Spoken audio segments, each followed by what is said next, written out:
जय श्री कृष्ण। राधे राधे।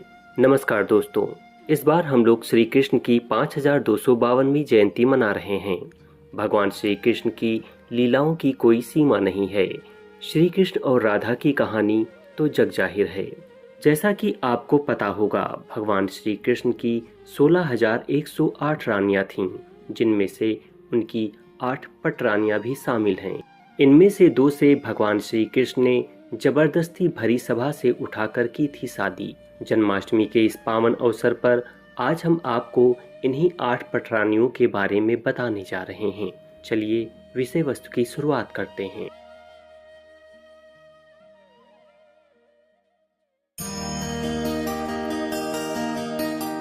सबसे पहले बात करते हैं रुक्मणी की, जो भगवान श्री कृष्ण की पहली पत्नी थीं।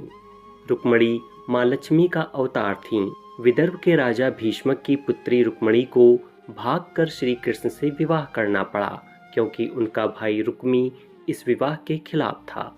इसीलिए उन्हें भागकर शादी करनी पड़ी। दोनों के 10 पुत्र हुए थे। अब बात करते हैं भगवान श्री कृष्ण की दूसरी पत्नी जामवंती के बारे में। जामवंती जामवंत जी की पुत्री थीं और जामवंत भगवान श्री कृष्ण के भक्त थे। एक बार श्री कृष्ण पर मणि चुराने का आरोप लगा।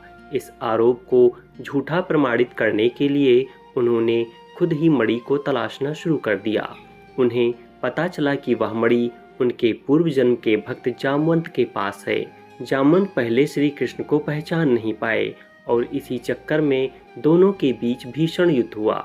लेकिन जब बाद में जामवंत को श्री कृष्ण में भगवान श्री राम का रूप दिखा तो उन्होंने उन्हें मणि लौटा दी और अपनी बेटी जामवंती का हाथ उनके हाथों में दे दिया।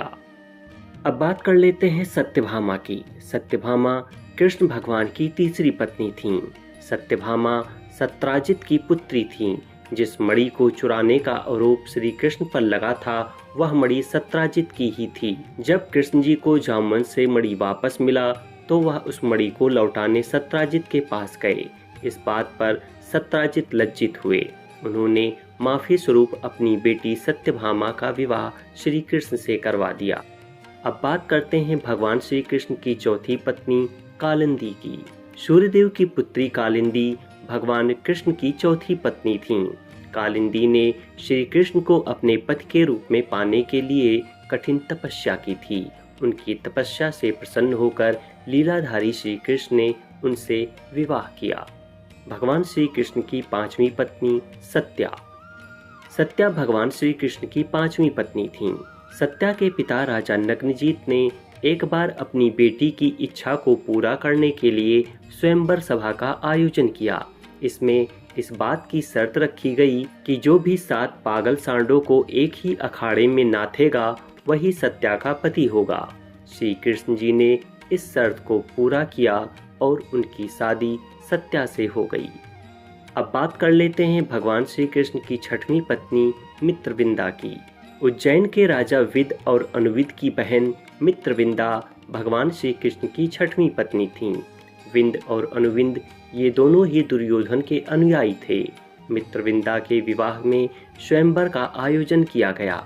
मित्रविंदा कृष्ण को ही पति रूप में चुनना चाहती थीं।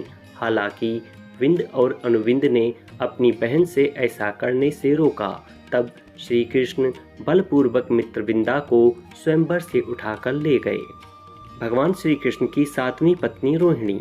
भगवान श्री कृष्ण की 7वीं पत्नी रोहिणी थीं। पौराणिक कथाओं में इनका कई बार नाम भद्रा और कैकेयी भी पाया गया है। रोहिणी ऋतु सुकृत की पुत्री थीं। रोहिणी ने स्वयं ही स्वयंवर के दौरान श्री कृष्ण को अपना पति चुना था। अब बात कर लेते हैं भगवान श्री कृष्ण की 8वीं पत्नी की। भगवान श्री कृष्ण की 8वीं पत्नी लक्ष्मणा थीं। वह कैकेयी देश की राजकुमारी थीं। इन्होंने स्वयं अपने स्वयंवर के दौरान भगवान श्री कृष्ण के गले में वरमाला पहनाकर उन्हें अपना पति चुना था। तो ये थी भगवान श्री कृष्ण की 8 पटरानियां, जिनमें से 2 के साथ जबरदस्ती भरी सभा से उठाकर शादी करनी पड़ी थी, क्योंकि उन दोनों ने श्री कृष्ण को अपने पति के रूप में वर्ण कर लिया था और उनका परिवार इस विवाह के विरोध में था। अगर यह वीडियो आपको अच्छी लगी तो चैनल को सब्सक्राइब करके कमेंट में जय श्री कृष्ण जरूर लिखें। फिर मिलेंगे एक नई वीडियो में कुछ नई जानकारी के साथ। तब तक मैं विवेक कुमार श्रीवास्तव आपसे विदा चाहूँगा। धन्यवाद।